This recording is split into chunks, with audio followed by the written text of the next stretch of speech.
મારું નામ છે અશોક રાઠોડ, બહુજન મુક્તિ પાર્ટી પ્રદેશ અધ્યક્ષ। પહેલાં તો હું આપનો એક પત્રકાર તરીકે ઈદના દિવસે ઈદ ઉલ ફિત્રની ખૂબ શુભકામના આપું છું અને આખા દેશની અંદર જે લિબરેશન લીડર મૂળ નિવાસી બહુજન મહાનાયક માન્યવર વામન મેશ્રામ સાહેબ વતી આજે બાબા ખાનના ત્યાં અમને જે બોલાવડાયા છે અને આજે એમને ખૂબ અમે ઈદની શુભકામનાઓ પાઠવીએ છીએ। અમારું નામ બાબા ખાન ભાભી, મુસ્લિમ સંગઠન પ્રમુખ। અમે હર સાલની જેમ મતલબ આપણે ઈદ મિલન સર્વ ધર્મના લોકોને બોલાવીને ઈદ મિલનનો પ્રોગ્રામ કરીએ છીએ। એનાથી એક અમારે ભાઈચારા, એક મોહબ્બત વધે અને એક મેસેજ જાય શાંતિનો સંદેશનો આખા દેશમાં। એ અમે છેલ્લા 15 વર્ષથી આ પ્રોગ્રામ કરીએ છીએ। બીજું એકતા વિશે શું કહેશો?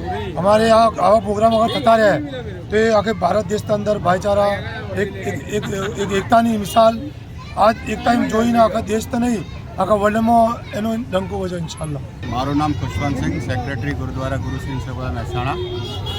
અમને આજે હૈદરી ચોકમાં લગભગ 3 થી 4 વર્ષથી દર વખતે અહીંયા બોલાવવામાં આવે છે બાબા ખાન તરફથી। અને આજના જે ઈદના પવિત્ર તહેવાર ઉપર અમને બધાને બધા સમૂહ સમાજના ભેગા કરીને એ લોકો ઈદ ઉજવે છે તે બદલ અમે બધાનો આભાર વ્યક્ત કરીએ છીએ તથા બાબા ખાનનો પણ આભાર વ્યક્ત કરીએ છીએ। તેઓ અમને બધાને ધર્મને ભેગા કરી એક મત, એક હિન્દુસ્તાન, એક ભારતના વ્યક્તિ તરીકેનો એક અહીંયાથી માહોલ મળે છે। અને સાથે સાથે પત્રકાર ભાઈઓનો બી અમે આભાર માનીએ છીએ કે જેઓએ અહીંયા આવીને બધાની સાથે તેમને વિચારો વ્યક્ત કરી તે આખા દેશમાં લગભગ એ પહોંચાડશે એ બદલ અમે આ બધાનો અને ખાસ કરીને આવેલા બધા તમામ મહેમાનો તથા ઈદ મુબારક પાઠવીએ છીએ। વાહેગુરુ જી કા ખાલસા, વાહેગુરુ જી ફતેહ।